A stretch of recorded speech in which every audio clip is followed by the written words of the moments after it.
तो इसी बीच बड़ी खबर आपको बता रहे हैं, महाराष्ट्र की राजनीति से जुड़ी हुई बड़ी खबर। एकनाथ शिंदे लेंगे सीएम पद की शपथ। पूर्व मुख्यमंत्री देवेंद्र फडणवीस ने ऐलान किया है और एकनाथ शिंदे लेंगे सीएम पद की शपथ। तो जो कयास लगाए जा रहे थे कि देवेंद्र फडणवीस मुख्यमंत्री पद की शपथ ले सकते हैं, लेकिन पूरी राजनीति, पूरी सियासत उलट गई। एकनाथ शिंदे अब सीएम पद की शपथ लेंगे। पूर्व मुख्यमंत्री देवेंद्र फडणवीस ने ऐलान किया है कि एकनाथ शिंदे सीएम बनेंगे। अगले सीएम महाराष्ट्र के एकनाथ शिंदे होंगे। तो जिस तरह से उद्धव ठाकरे ने इस्तीफा सौंपा था देर रात पहुंचकर राज्यपाल के घर, और उसके बाद से कयास लगाए जा रहे थे कि महाराष्ट्र के अगले मुख्यमंत्री देवेंद्र फडणवीस होंगे। इसी बीच ये बड़ा ऐलान देवेंद्र फडणवीस की तरफ से किया गया है कि एकनाथ शिंदे अगले मुख्यमंत्री महाराष्ट्र के होंगे, शपथ लेंगे एकनाथ शिंदे मुख्यमंत्री पद की। तो बड़ी और अहम जानकारी आप तक हम पहुंचा रहे हैं। पूर्व मुख्यमंत्री देवेंद्र फडणवीस ने ऐलान किया है कि एकनाथ शिंदे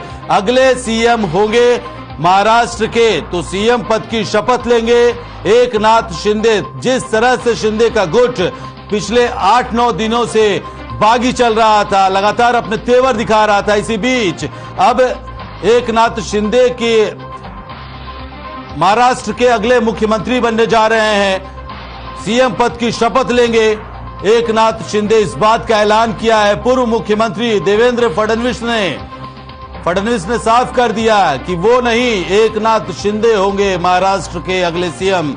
तो महाराष्ट्र की राजनीति में लगातार ये कयास लगाए जा रहे थे कि उद्धव ठाकरे के इस्तीफे के बाद देवेंद्र फडणवीस महाराष्ट्र के सीएम पद की शपथ ले सकते हैं, लेकिन इसी बीच बड़ी और अहम जानकारी आप तक हम पहुंचा रहे हैं।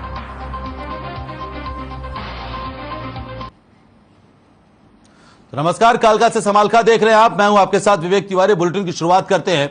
यमुनानगर पहुंचे शिक्षा पर्यटन मंत्री कंवरपाल गुर्जर ने मीडिया से बातचीत के दौरान कहा है कि हरियाणा में 4000 प्ले स्कूल शुरू किए जा रहे हैं, जिसके लिए 4000 टीचर की ट्रेनिंग पूरी हो गई है, जहां बिजली पानी सहित सभी सुविधाएं उपलब्ध करवाई जाएंगी। वहीं उन्होंने टूरिज्म पर पूछे गए सवाल पर जवाब देते हुए कहा कि आज भी हम बाकी राज्यों से बेहतर हैं। हम को बढ़ावा देने के लिए काम कर रहे हैं, जिसके लिए होम स्टे पॉलिसी लाई गई है। इसके अलावा उन्होंने महाराष्ट्र में चल रहे राजनीतिक संकट पर कहा कि वो अवैध सरकार थी, जनता की बनाई हुई सरकार नहीं थी, इसलिए ज्यादा देर नहीं चली। जबकि उदयपुर में कन्हैया लाल की हत्या की निंदा करते हुए कंवरपाल गुर्जर ने कहा कि दोषियों को सख्त से सख्त सजा मिलनी चाहिए।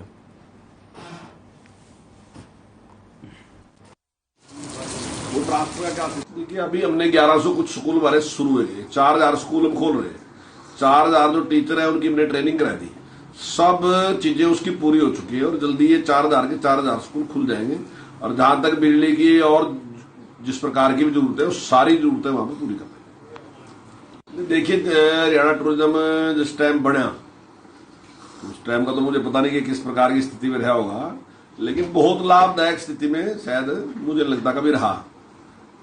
हाँ, ये है कि हमारा जो सिस्टम था वो सारे देश में सबसे अच्छा हमारे पास था। आज भी हमारा अच्छा ही है और उससे अच्छा है अब भी हमारे पास। मेरी सोच ये है कि हम चाहते हैं कि टूरिज्म को बढ़ावा मिले और रोजगार लोगों को मिले। तो ऐसी बहुत सी चीजें शुरू कर रहे हैं, जिससे मैं समझता हूँ कि मेरे टाइम में मैं कहता हूँ कि आज हमारे पास 4 गुना ज्यादा पर्यटक हैं जितने उस टाइम थे।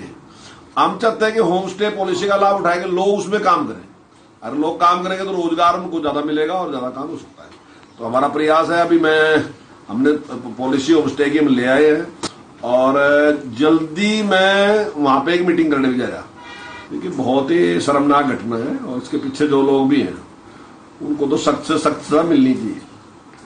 और मैं समझता हूं कि वो उसमें कोई बहुत ज्यादा प्रूफ की जरूरत नहीं है। अगर हम जितनी जल्द उनको सजा देने में सफल होते हैं तो उसका मैसेज अच्छा जाएगा। उनके खिलाफ तुरंत उनको सजा की घोषणा होनी चाहिए और जो लोग उसके पीछे हैं किसी को बख्शा नहीं जाना चाहिए। और आगे आने वाले टाइम में इस प्रकार की घटनाएं ना हो, इस प्रकार का एक मैसेज देना चाहिए। मैं समझता हूँ सरकार जो थी ना जी, वो सरकार पहले दिन से अवैध सरकार थी, जनता की बनाई सरकार नहीं थी। वो गलत तरीके से जिसके पक्ष में मैंडेट था, बीजेपी के पक्ष में मैंडेट था और किसी के पास बीजेपी से 50% सीटें मिली थी, लेकिन उन सारे लोगों ने इकट्ठे गए वो सरकार बने ली। वो मैं समझता हूं कि सही तरीका नहीं था। जो भावना है संविधान की उसके अनुसार वो सही तरीका नहीं था जो उन्होंने अपनाया था। लेकिन वो ज्यादा देर चल नहीं सका और जिस प्रकार का व्यवहार किया, अपनी जिस प्रकार की सोच थी, जिस प्रकार की सोच पार्टी की थी, उस हिसाब से काम ना करके बिल्कुल दूसरी साइड में चले गए। मैं समझता हूँ इसीलिए शिवसेना के जो सदस्य थे उन्होंने भी विद्रोह कर दिया, क्योंकि जो सोच उनकी थी उस सोच से सरकार चलनी थी, सरकार उसके उल्ट सोच। खबर चंडीगढ़ से है, जहां हरियाणा के मुख्य सचिव संजीव कौशल ने चीनी मिलों की बकाया राशि के भुगतान के संबंध में समीक्षा बैठक की अध्यक्षता की। इस दौरान उन्होंने निर्देश दिए कि मिलों की ओर से बकाया राशि का भुगतान निश्चित समय में हो जाना चाहिए। साथ ही उन्होंने कहा कि 2021-22 सीजन के लिए मई 2022 तक सहकारी चीनी मिलों को 78.92 करोड़ रुपए की सब्सिडी दी गई है। इसके अलावा निजी मिलों को 57 करोड़ रुपए की सब्सिडी दी गई है, जिसमें सरस्वती चीनी मिल यमुनानगर को 29 करोड़ 28 लाख रुपए, पिकार्डली एग्रो इंडस्ट्रीज लिमिटेड भादसो को 12 करोड़ 84 लाख रुपए और नारायणगढ़ चीनी मिल को 8 करोड़ 60 लाख रुपए और असंध मिल को 6 करोड़ 39 लाख रुपए दिया जाना शामिल है।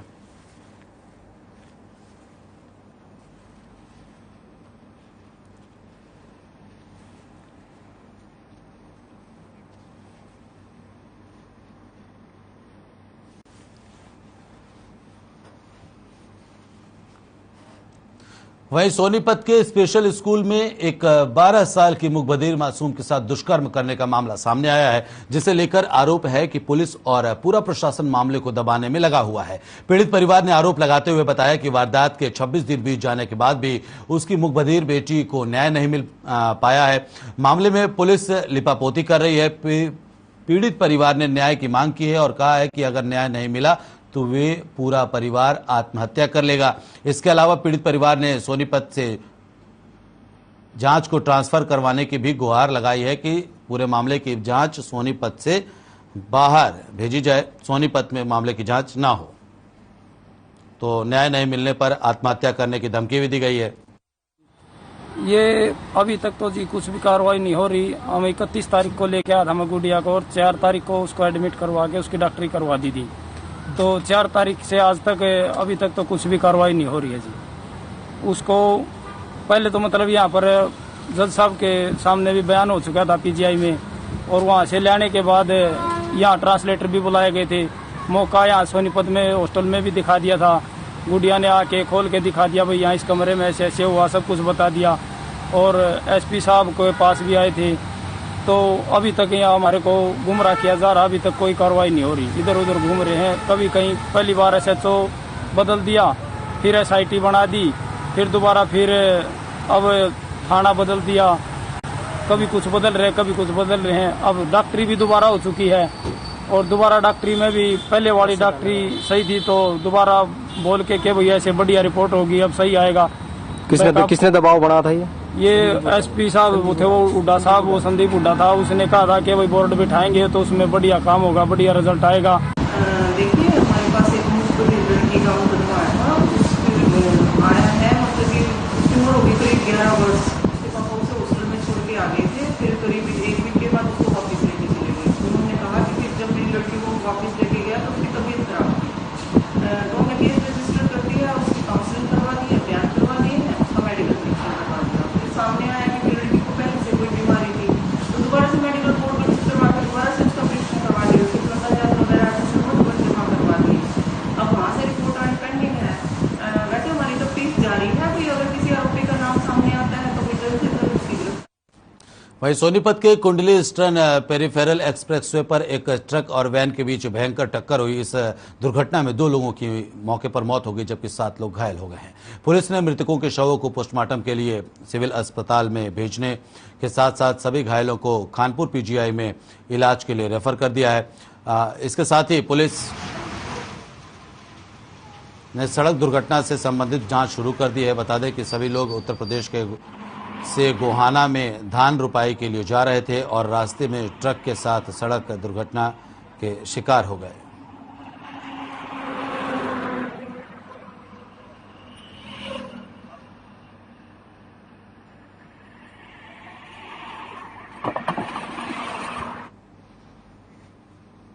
वहीं अंबाला में अटल कैंसर केयर हॉस्पिटल लोगों के लिए एक वरदान साबित हो रहा है। जहां पहले कैंसर के मरीजों को अपने इलाज के लिए पीजीआई, रोहतक और चंडीगढ़ के धक्के खाने पड़ते थे, वहीं अब जिले में आधुनिक मशीनों के जरिए मुफ्त में कैंसर का इलाज किया जा रहा है। इससे लोगों का खर्चा और समय भी बच रहा है। वहीं जब लोगों से अस्पताल के बारे में बात की गई तो लोगों ने इसे हरियाणा सरकार का दिया गया एक अनमोल तोहफा बताया। लोगों की माने तो इस सेंटर के खुलने से स्थानीय व्यापारियों का कारोबार भी बढ़ गया है। आपको बता दें कि अटल कैंसर केयर हॉस्पिटल का उद्घाटन बीजेपी के राष्ट्रीय अध्यक्ष जेपी नड्डा और सीएम मनोहर लाल ने किया था।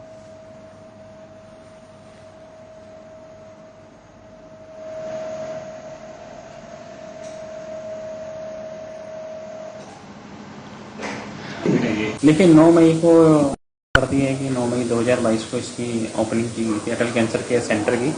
और उसके बाद जो हमारे पास कम से कम 80 से 100-125 पेशेंट्स पर डे ओपीडी में आते हैं, उनकी हम यहाँ पे स्क्रीनिंग करते हैं। और कुछ पेशेंट्स न्यू भी डायग्नोज होते हैं और कुछ पेशेंट्स ओल्ड भी होते हैं जो कि फॉलोअप के लिए ऑलरेडी यहाँ पे आते हैं या फिर और दूसरे इंस्टीट्यूट से भी यहाँ पे आने लगे। तो आपको यहाँ पे 3 तरह की टोटल मशीन हैं। CT सिमुलेटर है, ब्रेकीथेरेपी है और लीनेक है।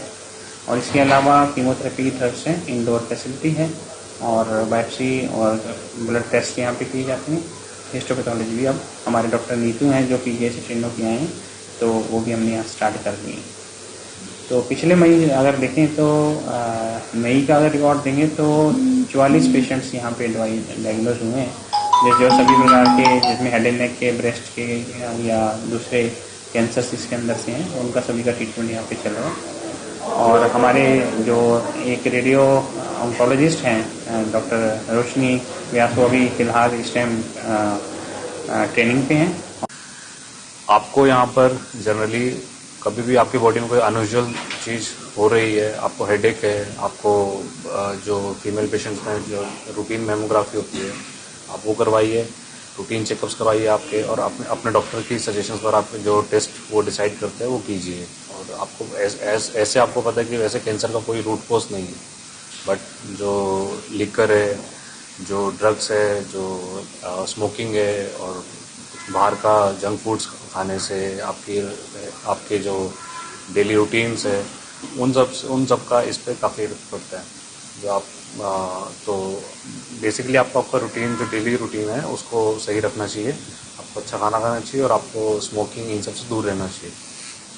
टेस्ट देखिए, अगर आप कैंसर से डायग्नोज होते हैं, आपकी फाइंडिंग्स में कैंसर आता है, तो आप फिर यहाँ पर सिविल हॉस्पिटल में आइए, जो आपका अटल कैंसर केयर सेंटर है, यहाँ पर आइए। फिर हमारे पास यहाँ पे कैंसर फाइंडिंग के लिए CT सिमुलेटर एक मशीन है, जिसमें जब हम पेशेंट का CT स्कैन करते हैं तो वहाँ से पता चलता है कि पेशेंट की किस पार्ट में कैंसर है। जैसा कि अम्बाला के स्वास्थ्य मंत्री एवं गृह मंत्री अनिल विज के प्रयासों से जो कैंसर हॉस्पिटल बना है, ये एक अम्बाला के लिए सौगात है। अम्बाला में पहले ओनली फॉर सिविल अस्पताल था, वो ही पुराना था, भी सामने नया हॉस्पिटल बनाया, वो भी एक अच्छी सौगात दी अम्बाला वासियों के लिए। और अब ये कैंसर हॉस्पिटल बनने से आसपास के जितने राज्य हैं, जैसे यूपी, राजस्थान, अपना हिमाचल, पंजाब के लोग यहाँ पर आकर इलाज कराते हैं। इससे कारोबार की स्थिति को भी फर्क पड़ा है। और इसका उद्घाटन जो ओपनिंग की गई थी, जेपी नड्डा जी जो हमारे राष्ट्रीय के अध्यक्ष हैं, उन्होंने और मुख्यमंत्री श्री मनोहर लाल जी खट्टर जी ने और विज साहब ने इसकी ओपनिंग की गई। और उससे सिविल अस्पताल बनने से और कैंसर हॉस्पिटल बनने से अम्बाला वासियों को एक अच्छी सौगात और अच्छी चीज मिली है। सिंगल यूज प्लास्टिक का प्रयोग करने वालों पर अब नगर निगम सख्ती बरतेगी। केंद्र सरकार ने 1 जुलाई से सिंगल यूज प्लास्टिक निर्माण पर रोक लगा दिया है। इसलिए सिंगल यूज प्लास्टिक पर पूरी तरह से रोक लगाने के लिए 1 जुलाई से इसके निर्माण, आयात, वितरण और बिक्री करने वालों पर भी शिकंजा कसा जाएगा।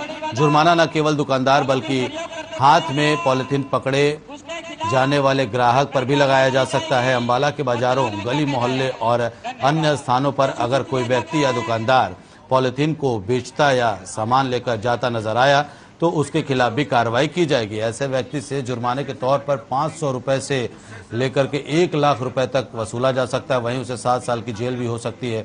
इसलिए आमजन की सुरक्षा और केंद्र सरकार के निर्धारित नियमों के पालन के तहत उचित कार्रवाई किए जाने का संदेश नगर परिषद की ओर से लगातार दुकानदारों और लोगों को दिया जा रहा है।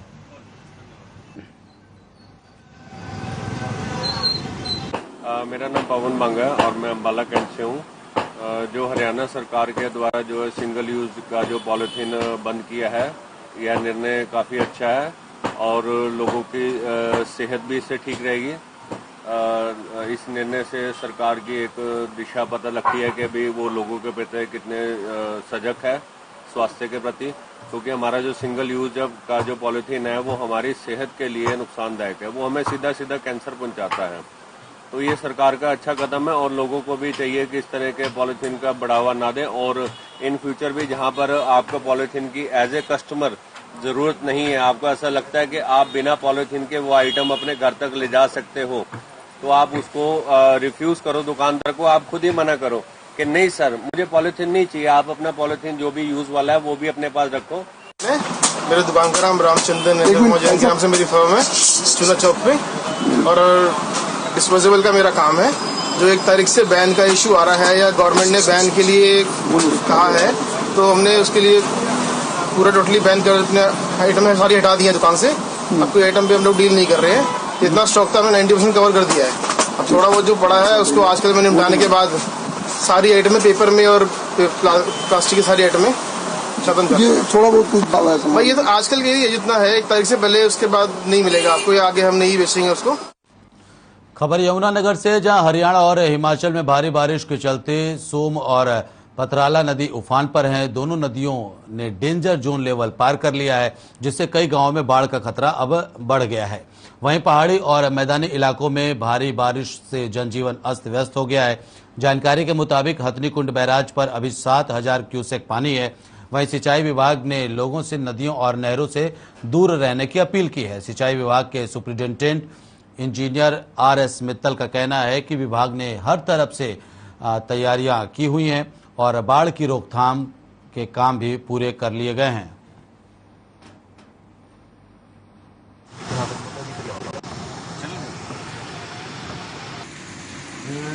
आज बड़ी खुशी की बात है कि मानसून आया है, 10 दिन लेट है, पर मानसून अच्छी बारिश हो रही है। ऊपर भी बारिश है। जो पानी है हमारे पास यमुना नदी के अंदर भी पानी बढ़ रहा है, जो सुबह से अभी तक 2500 क्यूसेक के करीब पानी हमारे पास बढ़ गया है। 4500 तक 6900 क्यूसेक पानी अभी हमारे पास है। पीछे का सोम और पथराला रिवर है, वो दोनों अभी जो डेंजर लेवल है, सोम का डेंजर लेवल 10,000 क्यूसेक का हमारा और पथराला का 4000 क्यूसेक का, दोनों इस समय उस डेंजर लेवल से ऊपर चल रहे हैं। सोम में 14,160 क्यूसेक पानी चल रहा है और पथराला के अंदर 5,040 क्यूसेक पानी अभी चल रहा है।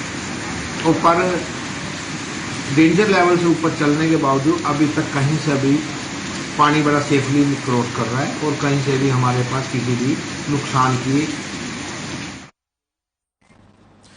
यमुनानगर में 2 जुलाई को भगवान जगन्नाथ रथ यात्रा निकाली जाएगी, जिसमें भारी तादाद में श्रद्धालु शामिल होंगे। इस्कॉन कुरुक्षेत्र के अध्यक्ष साक्षी गोपाल दास और हरियाणा व्यापारी कल्याण बोर्ड के अध्यक्ष रामनिवास गर्ग ने बताया कि यह रथ यात्रा शहर के विभिन्न इलाकों से गुजरेगी और शास्त्री कॉलोनी में इसका समापन होगा।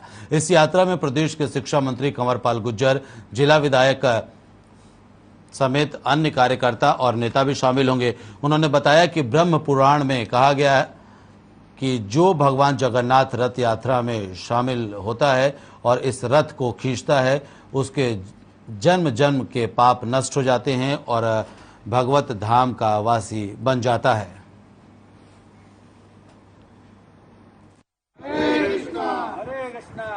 जगत के नाथ भगवान जगन्नाथ जी की रथ यात्रा 2 जुलाई दिन शनिवार को शाम को 4 बजे रदौर रोड से शुरू होकर भगत सिंह चौक, प्यारा चौक, छोटे मॉडल टाउन से होते हुए शास्त्री कॉलोनी में रात को 8 बजे समापन होगा।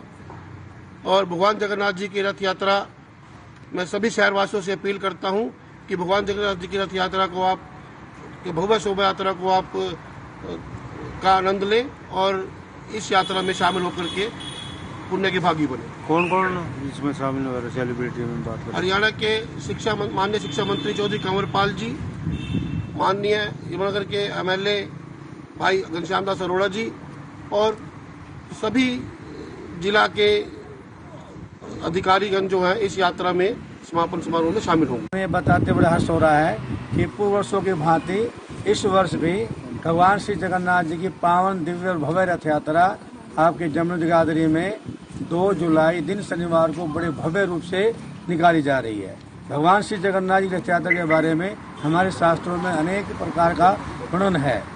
ब्रह्मांड पुराण में कहा गया है कि जो भगवान जगन्नाथ जी के रथ यात्रा महोत्सव में भाग लेता है, जो भगवान श्री जगन्नाथ जी के स्वागत के लिए खड़ा हो जाता है और जो भगवान जगन्नाथ जी के रथ के रसों को खींचता है, उसके कोटि कोटि जन्मों के पाप नष्ट हो जाते हैं और वो भगवत धाम का वासी बन जाता है। और स्कंद पुराण में कहा गया है, यत्र साक्षात जगन्नाथ शंख चक्र गदाधरा जंतु दर्शनाथ मुक्ति सददाति कृपा निधि। कि जगन्नाथ जी जो दारू ब्रह्म है, लकड़ी के भगवान है और कृपा के सागर। वहीं अग्निवीर स्कीम को लेकर युवाओं में एक क्रेज नजर आ रहा है। दरअसल भारतीय वायुसेना में अग्निवीरों की भर्ती के लिए आवेदन की प्रक्रिया जारी है और अग्निवीर स्कीम के तहत तीनों सेना में इस साल 46,000 भर्तियां होनी हैं। वहीं देशव्यापी विरोध के बावजूद अग्निपथ योजना के तहत 6 दिनों में 2 लाख से ज्यादा आवेदन हो चुके हैं। वायुसेना के अनुसार अग्निपथ योजना के तहत रजिस्ट्रेशन प्रक्रिया शुरू होने के 4 दिनों के अंदर ही 94,281 आवेदन हो चुके थे। वहीं अग्निवीर के लिए 5 जुलाई तक रजिस्ट्रेशन किया जा सकता है।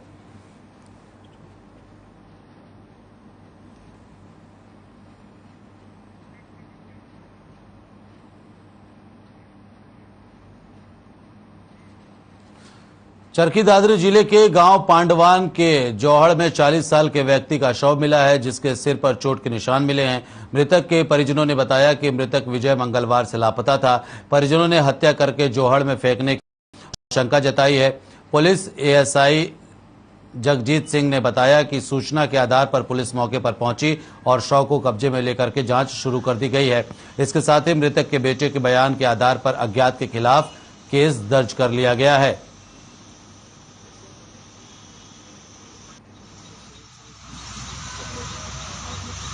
मौका पर पूछ कर निकाली गई। एफएसएल टीम से मुआयना कराया गया। उसके सर में चोट लगी हुई थी। घरवालों के बयान पर अज्ञात व्यक्तियों के खिलाफ मुकदमा दे दिया है और अभी जांच जारी है। किन के 201 IPC के तहत मुकदमा दर्ज किया है। मृतक के बेटे के बयान पर दर्ज किया गया और भाई को तालाब के अंदर मिला और सर के अंदर 2 चोट हैं, उसको मार के गिराया गया है। पुलिस पहले पहुंच गई थी, हमारे को बाद में पता चला कि भाई तालाब के। तो फिलहाल इस बुलेटिन में इतना ही। यहां रुक रहे छोटे से ब्रेक के लिए। ब्रेक के बाद भी खबरों का सिलसिला लगातार जारी है।